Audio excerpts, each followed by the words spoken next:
네, 안녕하세요. 기획재정위원회 민주당 간사 정태호 의원입니다. 오늘 아침에 기습적으로 기재부가 세수결손 30조 원에 대한 대책을 발표를 했습니다. 원래 국회와 협의해서 발표하기로 했던 약속을 깨고 일방적으로 발표한 것에 대해서 저희 민주당 기재위원들의 입장을 발표하도록 하겠습니다. 기재위원들이 단락을 나눠서 읽도록 하겠습니다. 예, 차규견 우리 조국혁신당 의원님도 함께 하셨습니다. 예, 지난해 56조 4천억 원의 막대한 세수 결손에 이어 올해 또한 29조 6천억 원의 추가적인 대규모 세수 결손이 예상되는 상황입니다. 오늘 오전 정부는 2024년 세수 재추계에 따른 재정 대응 방안 보고서를 기습 발표했습니다. 정부의 대응 방안의 골자는 허울 좋은 국채 발행은 없다는 논리로 국가와 지방의 재정을 악화시키는 양두구육식 재정 돌려막기 행태를 반복하고 있습니다. 기획재정부에 대한 국정감사일, 국정감사 진행 시각에 맞추어서 보고서 발표 시점을 설정한 것은 산적한 감사 이슈로 재정 돌려막기의 심각성을 희석시키려는 의도로 보입니다. 또한 국회에 대한 충분한 보고와 협의가 이루어졌다는 식의 내용을 적시하여 국민을 속이고 국회를 무시했습니다. 이것은 국회와의 협의를 통한 대응 방안은 불필요하다는 인식과 다름 아닌 독선적 행태입니다. 2년간 86조 원의 세수 부족을 초래한 책임자 입장치고는 과도하게 당당한 것입니다.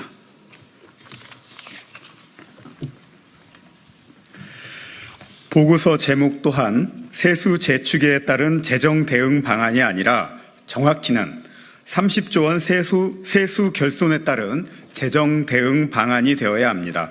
그러나 정부는 정책 실패에 따른 추가적 대응 방안을 통상적인 업무인 양 국민 앞에 공표한 것입니다. 대응 내용의 문제점은 더욱 심각합니다.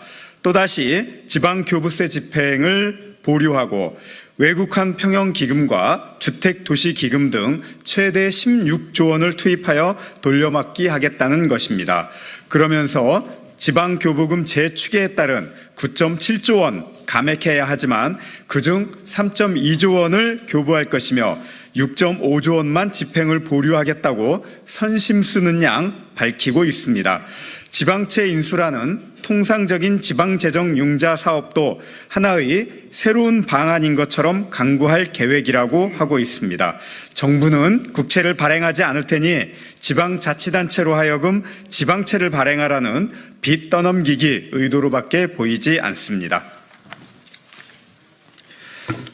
최상목 부총리는 지난 9월 세수 재추계 결과를 국회에 보고하면서 외국 환평형기금 추가 활용은 검토하지 않는다고 말했습니다.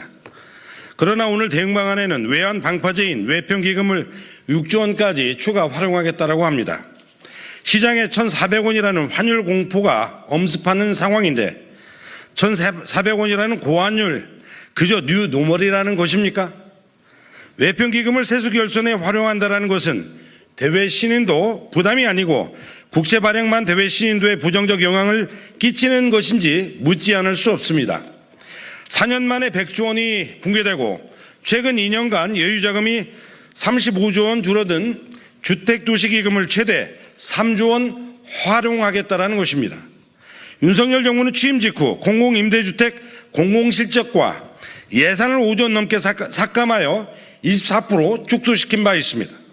당시 반지하 참사 발생한 지 얼마 되지도 않은 상황에서 반지하 고시원 등 비정상 거처 가구 주거 상향 사업 예산도 3조 원 넘게 33.6% 삭감시켰습니다. 당시 삭감된 예산은 과거 수준을 회복도 못하고 공공임대주택 실적은 지난 정부의 절반 수준으로 급락하고 있습니다. 그럼에도 이제는 세수 결손을 메꾸고자 주택도시기금까지 최대 3조 원을 쓰겠다고 합니다. 정부 실패로 인한 결손을 주거 약자에게 써야 할 재정으로 메꾸겠다는 것입니다. 그뿐만이 아닙니다.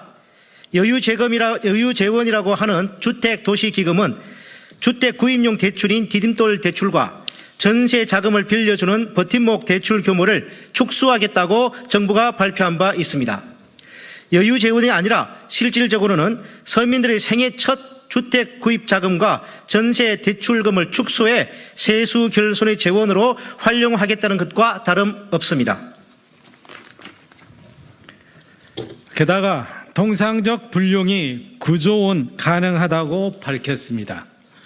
가뜩이나 민생 경제가 어려운 상황에서 정부 차원으로 불용 예산을 줄일 노력은 전혀 없이 통상적이라며 이미 9조 원까지 불용 예산이 확정된 것처럼 쉽게 말하고 정부의 책임과 의무를 철저히 방기하고 있는 것입니다. 세수 결손에 따른 재정 대응은 매우 중대한 사안이며 국정감사 중에 휩쓸려 일시에 다룰 일이 결코 아닙니다. 이 사태의 주 원인인 부자 감세를 철회하기 위한 국회 차원의 재정 파탄 청문회를 즉각 소집해야 할 것입니다.